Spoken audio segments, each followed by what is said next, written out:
Sekarang kita pindah ke halaman 32. Berkata penulis rahimahullahu ta'ala, baik saya beri judul Al-Uluhiyah ladal musyrikin dan mutaakhirin. Mana uluhiyah di kalangan kaum musyrikin belakangan. Iya, ini penulis ingin menjelaskan beberapa kesalahan memahami makna uluhiyah di masa beliau. Di masa beliau. Kata beliau, idza arafta hadza, apabila engkau telah mengerti hal ini, fa'lam, maka ketahuilah, anna hadhil uluhiyata, bahwa uluhiyah inilah, hiya allati tusammiha al-ammatu fi zamanina as-sir wal walaya. Itulah yang dinamakan, inilah yang disebut oleh orang-orang awam, orang-orang umum di masa kita dengan nama as-sir. Sir itu artinya apa? Rahasia, wal walaya, dan kewalian. Fal ilahu ma'nahu al-wali alladhi fihi sir. Jadi bagi orang awam di masa penulis, kalau dikatakan ilah, la ilaha, itu artinya wali yang ada apa? Rahasia padanya. Ya. Wa huwa alladhi yusammunahu al-faqir wa syekh. Ya, dan inilah yang mereka namakan dengan al-faqir dan asy-syekh. Iya. Wa tasmiyatul amma as-sayyid wa asbah hadza. Kalau orang awam mereka menyebutnya dengan nama sayyid dan semisalnya. Itu istilah-istilah dahulu ya. Untuk orang-orang yang diagungkan, dibesarkan. Itu dinama fakir, syekh, sayyid. Itu istilah dahulu. Iya. Kalau sekarang kan ada istilah-istilah tambahan ya.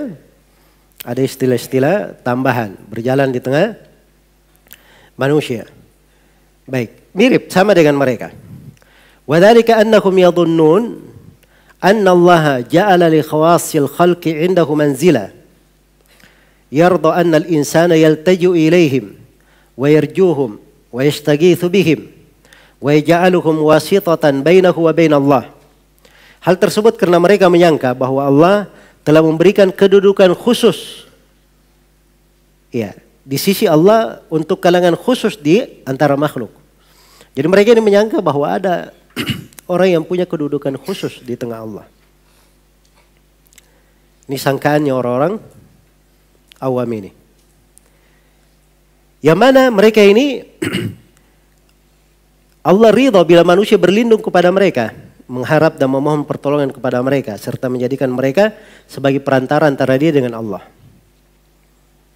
Ini perhatikannya disingkap oleh Syekh bentuk kesyirikan di tengah manusia di masa itu. Kekeliruan memahami uluhiyah. Iya. Jadi di masa itu ada yang mereka itu menyangka, meyakini bahwa Allah itu sudah memilih dari hamba-hambanya, makhluknya. Ada orang diagungkan. Ini namanya Al-Fakir, ini namanya Syekh, ini namanya As-Sayyid. Kalau sekarang Al-Habib, dan sebagainya. Katanya ini semuanya punya kedudukan khusus di sisi Allah. Ini wali-wali. Ya, dia diberi rahasia oleh Allah. Diberi kewalian.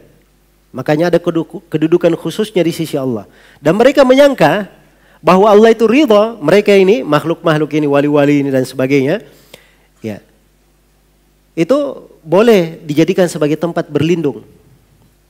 Seorang berharap kepadanya, memohon pertolongan, dijadikan sebagai perantara. Ya, ini sudah berlalu ya. Yang seperti ini sangkaannya siapa? Sangkaannya kaum musyrikin yang sudah berlalu. Jelas ya? Iya. Baik. Maka kata Syekh rahimahullahu ta'ala, falladhi yaz'umu ahlu syirk fi zamanina annahum wasaituhum humul ladhina yusammihimul awwaluna al-ilah wal wasitatu huwal ilah. Faqaulur rajul la ilaha illallah ibtalul lil wasait. Ini kesimpulan yang ingin ditegaskan oleh Syekh di sini. Jadi demikianlah sangkaan para pelaku kesyirikan pada masa kita. Bahwa mereka itu perantara-perantara mereka yang dinamakan oleh orang-orang musyrik terdahulu sebagai ilah. Jadi perantara itu namanya apa? Ilah. Ya. Kalau kaum musyrikin di masa dahulu itu tegas mereka. Ya. Mereka tolak bahwa hanya Allah diibadahi. Ya. Dan mereka membangkang bahwa yang diibadahi itu banyak, bukan cuma satu. Karena itu ketika Nabi mengajak kepada kalimat la ilaha illallah, dalam musnad Imam Ahmad, Nabi berkata kepada mereka, ya kaum, qulu la ilaha illallah tuflihu. Wahai kaumku, ucapkan la ilaha illallah, kalian akan beruntung. Apa jawaban mereka? Jawaban mereka disebut dalam Al-Quran. Aja'alal alihata ilahan wahida, inna hada la syai'un ujab. Apakah Nabi Muhammad ingin menjadikan yang diibadahi cuma sembahan yang satu? Sungguhnya ini perkara yang menakjubkan. Jadi kalau masa dahulu mereka bilang ada perantara, ada ini, ada itu. Masa dahulu mereka tidak ada bahasanya yang menyimpang, mengelabui. Bahasanya tegas. Itu sembahan kami. Kalau sekarang lain bahasanya. Itu syekh. Itu wali. Itu sayyid. Itu al-fakir. Itu al-habib. Tapi kalau dibandingkan dari sisi istilah itu sama dengan penggunaannya kaum musyrikin di masa dahulu. Ini berhala kami. Ini sembahan kami. Ini ilah kami. Itu bahasa mereka di masa dahulu. Jelas ya? Jadi ini hakikatnya sama. Jangan tertipu dengan penamaan. Iya. Hakikatnya sama. Karena itulah orang yang belajar tauhid, setelah dia mengerti, dia itu memahami hakikat dari tauhid. Jadi siapapun yang datang mengelabuinya dengan nama itu tidak bermanfaat. Dia sudah jelas baginya tauhid. Karena itu Syekh simpulkan di sini. Kata beliau, faqaulur rajuli la ilaha illallah, karena itu ucapan seseorang yang berkata la ilaha illallah, itu artinya ibtalun lil wasa'id, adalah pembatilan terhadap seluruh bentuk perantara. Ya, perantaranya mau disebut syekh, mau disebut al-fakir, mau disebut ilah, mau disebut apa saja. Maka kalau dia benar ucapan la ilaha illallah, maka dia batilkan seluruh apa? Seluruh perantara. Iya. Baik. Jadi sini beliau ingin tegaskan makna la ilaha illallah.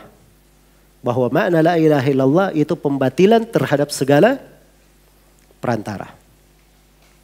Itu dari makna la ilaha illallah. Dan ini sudah berlalu bersama kita di Qawaid Al-Arba. Di kaidah yang keberapa kemarin? Di kaidah yang kedua. Ya. Supaya tampak ya agamanya kaum musyrikin di situ.